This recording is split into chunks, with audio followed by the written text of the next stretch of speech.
여러분, 안녕하세요. 오늘 해설에서는 조금 무겁지만 동시에 엄청난 반전의 기회를 품고 있는 이야기를 해볼까 합니다. 바로 대한민국의 교육 절벽인데요. 뉴스에서 학교에 아이들이 점점 사라지고 있다는 소식 다들 한 번쯤 들어보셨죠? 하지만 단순히 인구가 줄어든다는 우울한 통계를 넘어서 이 위기가 어떻게 우리 교육 시스템을 완전히 새롭게 혁신할 수 있는 숨겨진 기회가 되는지 오늘 낱낱이 파헤쳐 보겠습니다. 자, 본격적으로 시작해 볼까요? 오늘 우리가 함께 살펴볼 내용들입니다. 거시적인 인구 절벽부터 시작해서 심화되는 지역 격차, 교사 딜레마, 그리고 작은 학교를 살릴 미래교육 솔루션까지 쭉 한번 짚어보겠습니다. 첫 번째 파트, 인구 절벽입니다. 학교 위기를 제대로 이해하려면 이 거대한 파도부터 마주해야겠죠? 여러분, 이 숫자가 뭘 의미하는지 다들 짐작하시죠? 네, 2022년 3분기 기준 우리나라 합계 출산율입니다. 여성 한 명이 평생 낳을 것으로 기대되는 아이가 한 명도 채 안 된다는 뜻이에요. 모든 교실 위기의 진짜 시작점이 바로 이 지점입니다. 이게 시간이 지나면 어떻게 되는지 한번 볼까요? 2020년에 약 788만 명이던 학령 인구가 불과 20년 뒤인 2040년에는 447만 명으로 거의 반토막이 납니다. 2070년이 되면 328만 명까지 추락하죠. 이건 그냥 빈자리가 좀 늘어난다는 수준이 아닙니다. 학교라는 공간 자체가 존립할 수 있느냐, 그 뿌리부터 흔들리는 아주 뼈아픈 타임라인인 거죠. 두 번째, 심화되는 지역 격차입니다. 과밀 대도시와 텅 빈 농어촌의 극단적인 현실을 한번 들여다보죠. 국가 전체 학생 수는 반토막이 나고 있는데 현장에 가보면 상황이 너무나도 다릅니다. 대전 서구 신도심에 있는 한밭초 등학교는 학급당 인원이 무려 35.5명이에요. 발 디딜 틈이 없을 정도로 과밀이죠. 그런데 바로 옆 동네 충남은 어떨까요? 올해 무려 11곳의 초등학교가 신입생을 단 한 명도 받지 못했습니다. 한쪽은 미어터진다고 아우성인데 다른 한쪽은 입학생이 아예 제로인 정말 믿기 힘든 현실입니다. 심지어 같은 도시 안에서도 이런 쪼개짐 현상이 나타납니다. 대전 지원의 최근 5년간 취약 예정자 수를 보면요. 원도심인 동부 지역은 4,000명대까지 뚝 떨어졌어요. 반면에 학군이나 인프라가 빵빵한 신도심 서부 지역은 8,000명 선을 훌쩍 넘깁니다. 같은 도시인데도 거의 2배 차이가 나죠. 결국 인구가 줄어들수록 교육 인프라가 좋은 곳으로만 쏠리게 되고 이게 다시 교육 불평등을 낳는 무서운 악순환으로 이어지는 겁니다. 세 번째 파트, 교사 딜레마입니다. 학생이 사라지고 불균형이 심해지면 우린 이 질문에 부딪힐 수밖에 없습니다. 그럼 교사도 줄여야 할까요? 단순하게 계산을 한번 해볼게요. 10년 뒤 학급당 학생 수를 21명으로 맞춘다고 치면 무려 6만 8천 명의 선생님이 남게 됩니다. 그럼 학급당 12명으로 파격적으로 줄이면 어떨까요? 그래도 여전히 6천 명이 남습니다. 경제적인 논리로만 따지면 당장 교사 수를 대폭 줄이는 게 맞아 보이지 않나요? 하지만 과연 그게 정답일까요? 현장 전문가들의 생각은 완전히 다릅니다. 여기서 핵심은 학생과 교사의 비율을 엑셀 시트의 숫자로만 판단해선 안 된다는 거예요. 아이들의 올바른 사회성 발달과 또래와의 상호작용을 위해서는 한 반에 적어도 12명에서 18명의 친구들은 있어야 한다는 지적이죠. 돈 아낀다고 교사를 자르고 학급 인원을 한 자릿수로 무리하게 줄이거나 소규모 학교를 기계적으로 통폐합해버리면 결국 우리 아이들이 사회성을 기를 수 있는 소중한 기회를 뺏어버리는 일이 될 수 있습니다.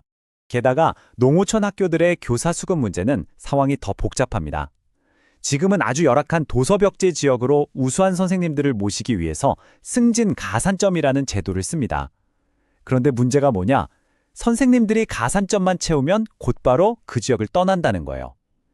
선생님이 수시로 바뀌니까 지역 주민들은 학교를 믿지 못하고 지역에 맞춘 교육의 연속성도 싹 다 끊어져 버리는 거죠.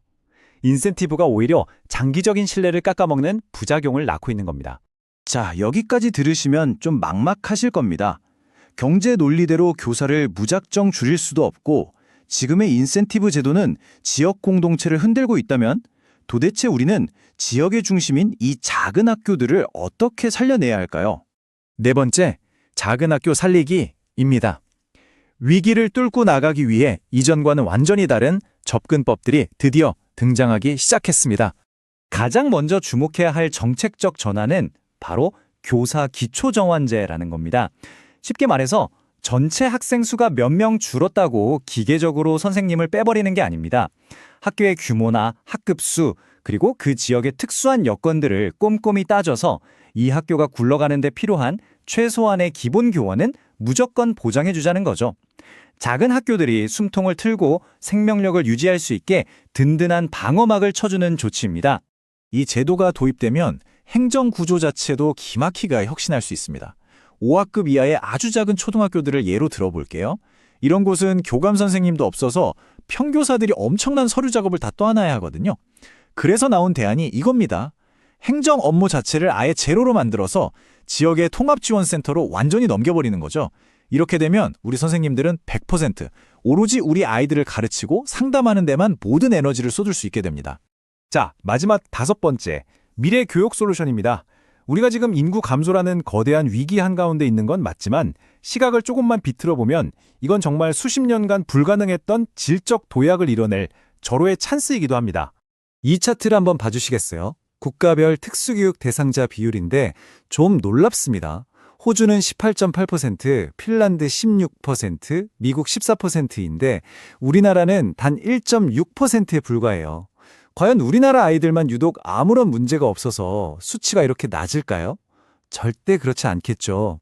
한국의 1.6%라는 숫자는요, 우리 제도가 현장의 필요를 전혀 따라가지 못하고 있다는 뼈아픈 증거입니다. 경계선지능이나 난독증, 난산증을 앓고 있는 아이들이 전문적인 진단도 못 받은 채 교실 뒷자리에서 쟤는 그냥 공부하기 싫어하는 애야 라고 잘못 분류되어 방치되어 온 거예요.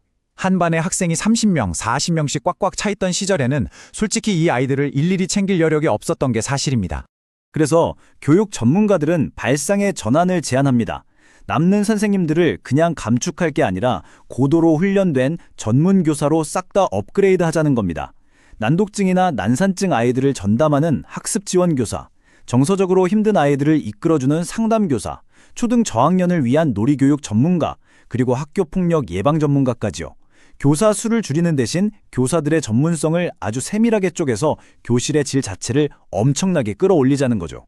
바로 이 지점에서 우리의 패러다임이 완전히 뒤집힙니다. 한 교실에 수십 명씩 몰아놓고 붕어빵 찍어내듯 가르치던 시대는 이제 끝났어요. 정말 역설적이게도 학생 수가 확 줄었기 때문에 우리는 역사상 처음으로 선생님이 아예 한 명 한 명과 눈을 맞추면서 각자의 속도에 딱 맞는 완벽한 맞춤형 교육을 실행할 여력을 갖게 된 겁니다. 오늘 해설의 결론입니다. 인구절병, 이거 행정적으로 보면 정말 두려운 위기 맞습니다. 하지만 교육의 관점에서만 딱 떼어놓고 본다면요, 대한민국 교육이 그동안의 대량 생산 체제를 완전히 끝내고 선진국형 하이엔드 맞춤 교육으로 넘어갈 수 있는 천금 같은 기회입니다. 우리가 위기를 제대로 관리하고 시스템을 스마트하게 재설계한다면 말이죠. 결국 선택은 우리 사회의 몫입니다. 다가오는 인구 절벽 앞에서 비용 절감만 외치며 무작정 학교 문을 닫고 마을이 소멸하도록 내버려 둘 건가요? 아니면 이 거대한 변화의 파도에 올라타서 세계에서 가장 정교하고 훌륭한 개인 맞춤형 미래교육 시스템을 만들어낼 건가요? 우리는 지금 그 중대한 갈림길에 서 있습니다. 오늘 해설은 여기까지입니다. 여러분은 어떤 미래를 선택하시겠습니까?